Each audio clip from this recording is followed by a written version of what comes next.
किस्से क्रांतिकारियों के, वतन पे मर मिटने वालों की दास्तान।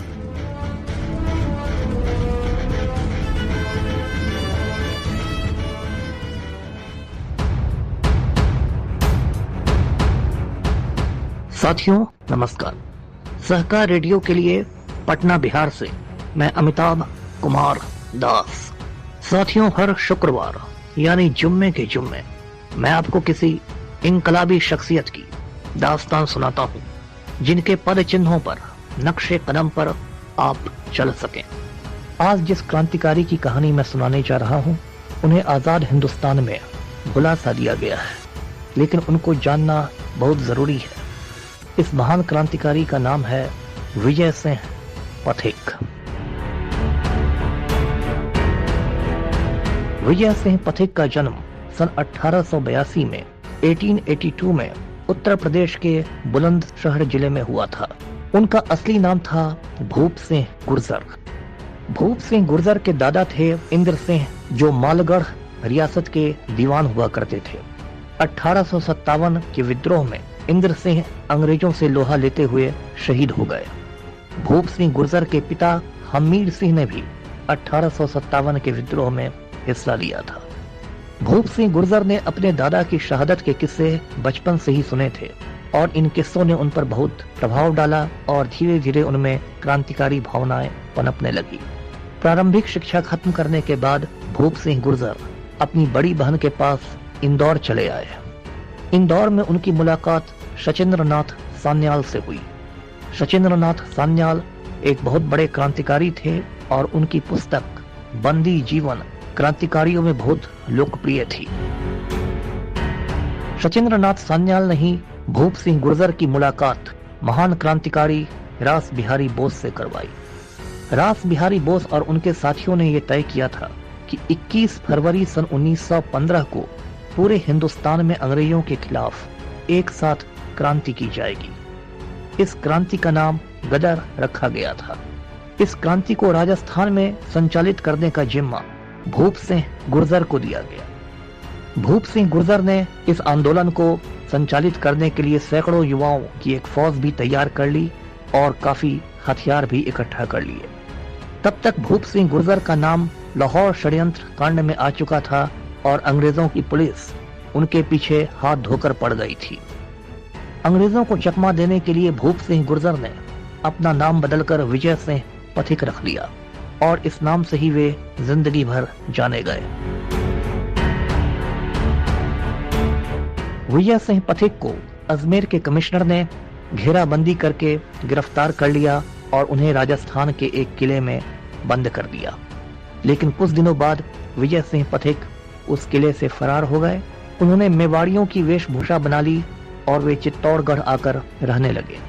उन दिनों उदयपुर जिले का एक इलाका था बिजौलिया, जहां किसानों पर बहुत जुल्म ढाए जा रहे थे। बिजौलिया की हालत ऐसी थी कि वहां के किसानों पर 84 किस्म के टैक्स लगाए जाते थे। जब विजय सिंह पथिक को इस बात की जानकारी हुई तो वे बिजौलिया पहुंच गए और उन्होंने किसान आंदोलन का नेतृत्व संभाल लिया। यह सन 1916 की बात है।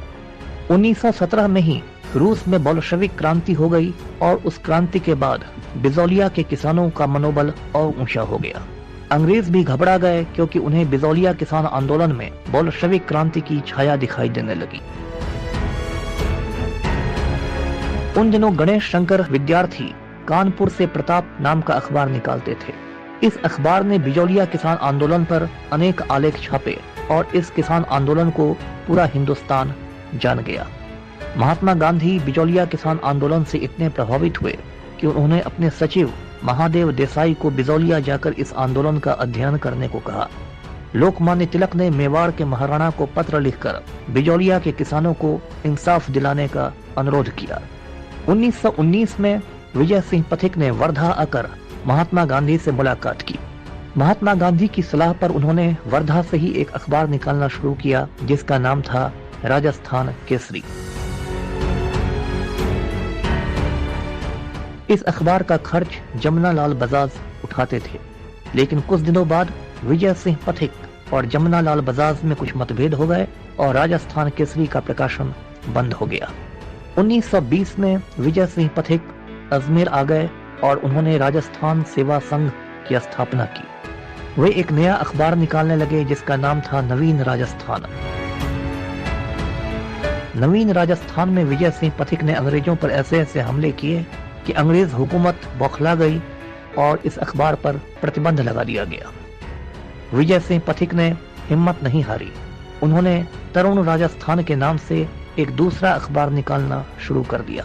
तरुण राजस्थान में विजय सिंह पथिक राष्ट्रीय पथिक के नाम से आलेख लिखते थे और बहुत लोग उन्हें राष्ट्रीय पथिक भी कहने लगे। 1920 तक आते आते बिजौलिया में अंग्रेजों को किसान आंदोलन के सामने झुकना पड़ा। किसानों की अधिकांश मांगे मान ली गई और इस तरह विजय सिंह पथिक किसानों के नायक बन गए। विजय सिंह पथिक सामाजिक क्षेत्र में भी क्रांतिकारी विचारों के थे। उन दिनों राजस्थान के समाज में अनेक कुरीतियां फैली हुई थी। विधवाओं पर अत्याचार होते थे, जाति भेद चरम पर था। विजय सिंह पथिक ने इनके खिलाफ मुहिम छेड़ दी। 48 साल की उम्र में विजय सिंह पथिक ने जानकी देवी नाम की एक विधवा से शादी करके खुद विधवा विवाह की एक मिसाल पेश की। इसके बाद विजय सिंह पथिक ने राजस्थान सेवा संघ के माध्यम से समाज सुधार के और बहुत सारे काम किए। सन 1954 में अजमेर में विजय सिंह पथिक की मौत हो गई। विजय सिंह पथिक के सम्मान में उत्तर प्रदेश के ग्रेटर नोएडा में एक स्टेडियम का निर्माण किया गया है। आप कभी उत्तर प्रदेश के बुलंदशहर जाएं तो वहां आपको विजय सिंह पथिक की एक आदमकद प्रतिमा देखने को मिलेगी। बुलंदशहर ही विजय सिंह पथिक का गृह जिला है। भारत सरकार ने विजय सिंह पथिक के सम्मान में एक डाक टिकट यानी पोस्टेज स्टैंप भी जारी किया है। तो ये थी क्रांतिकारी विजय सिंह पथिक की कहानी। विजय सिंह पथिक को हमारा क्रांतिकारी सलाम। अगले शुक्रवार को फिर किसी क्रांतिकारी की दास्तान के साथ मैं हाजिर होऊंगा। तब तक अमिताभ कुमार दास को आज्ञा दीजिए। नमस्कार।